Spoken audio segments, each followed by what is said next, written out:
Пансионат в Алматы оказался убежищем сектантов. Несовершеннолетних заставляли молиться. Их подозревают в доведении ребенка до самоубийства. Пансионат атын жамылған тағы бір қайырымдылық қор қара тізімге ілінді. Менің қызым, алып кетпесеңіз, мен мына жерден мостың үстінде тұрған, мен мына жерде секірем қазір деді. Қайырымдылық сынды қайырлы істі қайырсыз еткендерге. Сүлейменші деген бір бізді түрік елінен келген бір жамағат бар. Сүлейменшілердің өзінің келуін мысалы қарап отырсақ, ол жерде үлкен аттар тұр ол жерде. Сырттан келген ұйымдардың сананы мүгедек ететін әдісі көп. Бірде тірі құдай деп көсемдерін мақтайды, енді бірі тарихи тегіңді даттайды. Сонда олардың көздегендеріне. Қазақстан мұсылман діни басқармасының бағытына, олардың осы ұстанымын мойындамаған жағдайда әрине қоғамда не болады?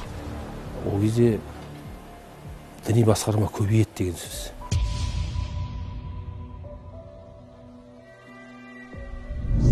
Биік қорған артындағы қордың қорлығын жаһанға жария еткен алматылық Әлия.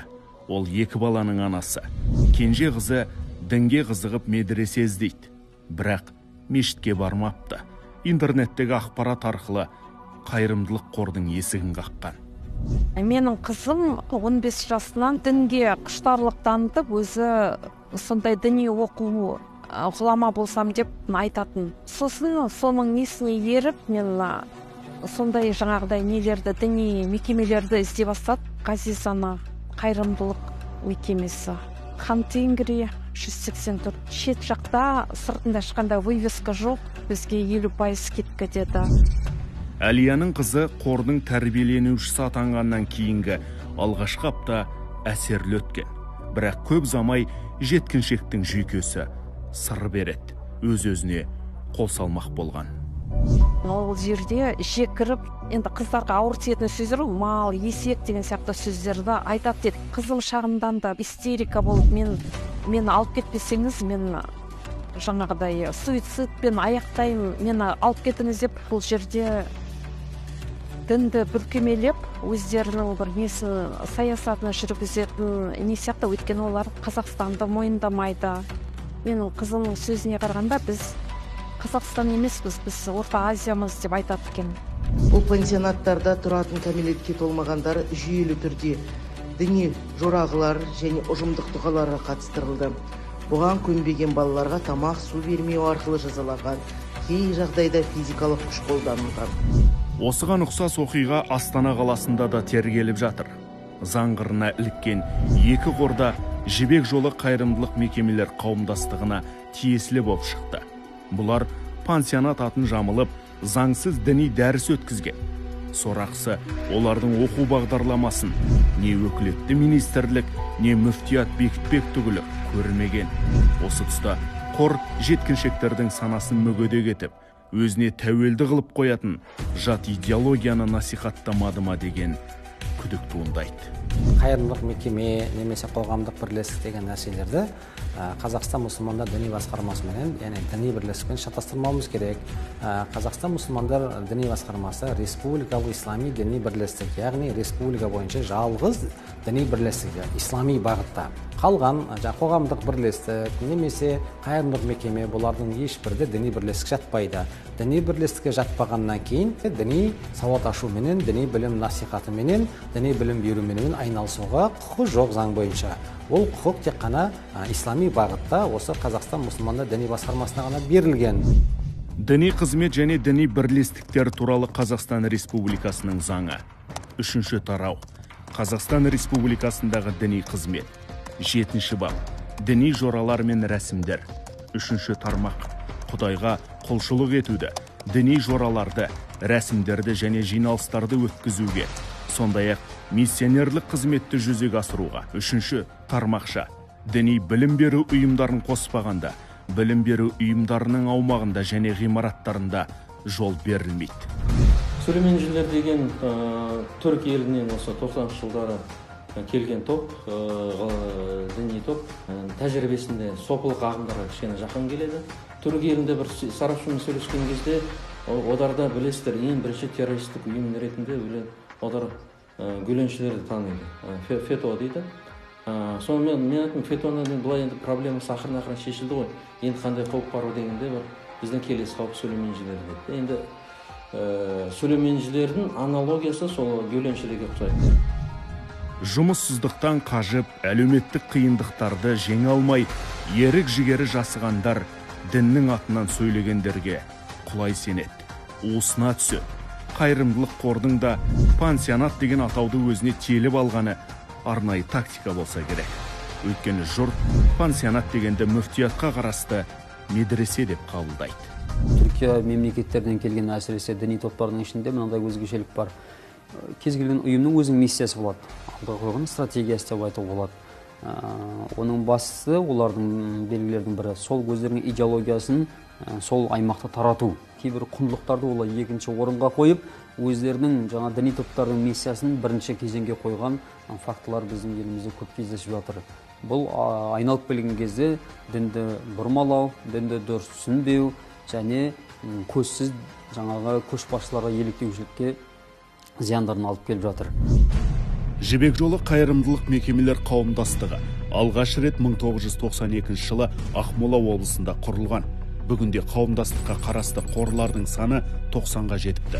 2019 жылдан бері сол қорлар 51 рет заң бұзып, 31.444.367 теңге көлемінде айыппұл салынған. Бұлар заңсыз діни дәріс өткізіп, енді бірі еш жерде тіркелмеген оқ дәрі сақтапты.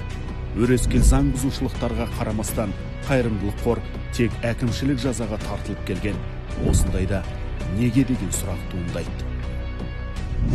Осалдық танытқан жеріміз бұл сол бұрынғы коррупция. Себебі қайырымдылық қор келген кезде өзінің міндетін іске асыру үшін, біздің өзінің сыртқы күшін біріне ықпалын жүргізу үшін, бір интересін өткізу үшін, ол біздің бір чиновниктарда нелерді сатып алады, ақшасын тықпылайды. Сөйтіп, олар кіреді. Сол жерде біз осалдық таныттық. Егер бұның бәрін заң шеңберінде қарайтын болсақ, заңмен қадағалап отырып, бәрін ақшаның қайдан келіп, қайдан кеткенін көріп отырсақ, ешқандай проблема жоқ еді. Бірақ сол келген қайырымдылық қорлар не істеп жатыр қазірдің өзінде? Шынымен өзіміздің қазақ жігіттер құрған асар өмір қарекет секілді шынымен қайырымдылықпен айналып жатыр ма? Оны мен шыны керек өз көзіммен көрмей тұрмын қазір уақытта. Елімізде ислами бағыттағы жалғыз республикалық бірлестік Қазақстан мұсылмандары діни басқармасы. Діни дәріс өткізу, дін насихатын жүргізу тек мүфтияттың мойнында. Былтыр Жібек жолы қайырымдылық мекемелер қауымдастығы өтініш жасап, діни басқармамен келісімге отырады. Құжатта тараптардың міндеттемелері анық көрсетілген. Бірақ қайырымдылық қор заң бұзғандықтан мүфтият сол келісімді тоқтатты.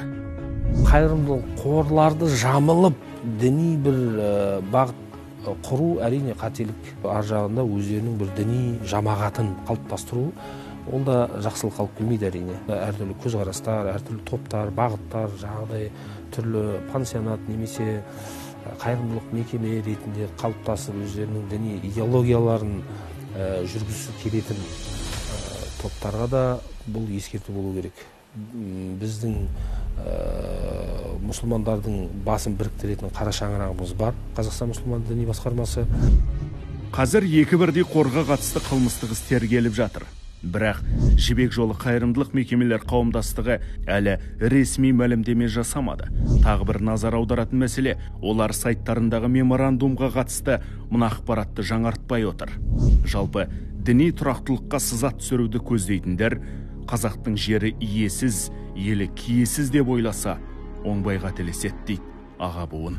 Әлемде діни тұрақсыздық немесе дін өкілдерінің арасындағы алауыздық, діни қақтығыстар мысалға, соның бір факторы ретінде қарауға болады діннің атынан сөйлеуді. Кез келген елге барсақ та сол елдің заңына қарай әрекет жасаймыз. Ел емес, тіпті бір үйіне барсақ та біз сол үйдің қасабана қараймыз. Білгеніміз істемейміз біреудің үйіне барғанда. Ол да көбіне келетін орталықтар, пансионаты болсын, басқа, ол сырттан келген көп жағдайда. Келеді, елге келіп, бірақ осы жергілікті жердің діни дәстүрін, діни заңын сақтамайтын болса, әрине олар заң негізінде де басқа тұрғыдан да олар қадағаланып, жазаланып. Көпті алаңдатып отырған басты сұрақ. Жібек жолы қайырымдылық қорының Сүлейменшілер діни ұйыммен байланысы бар ма? Бар болса, құрық ұзын күштік құрылымдар жылдар бойы қайда қарады? Қазақстан азаматы құжатсыз көшеге шыға қалса, қолын қайырып абақтыға жеткізетіндер сырттан келгендерге неліктен тым мейірімді? Тексеріс болсын, басқаларға сабақ болсын, басқа ата-аналар балдарын ондай жаңағы деструкциялық нелерден балдарын сақтап қалсын.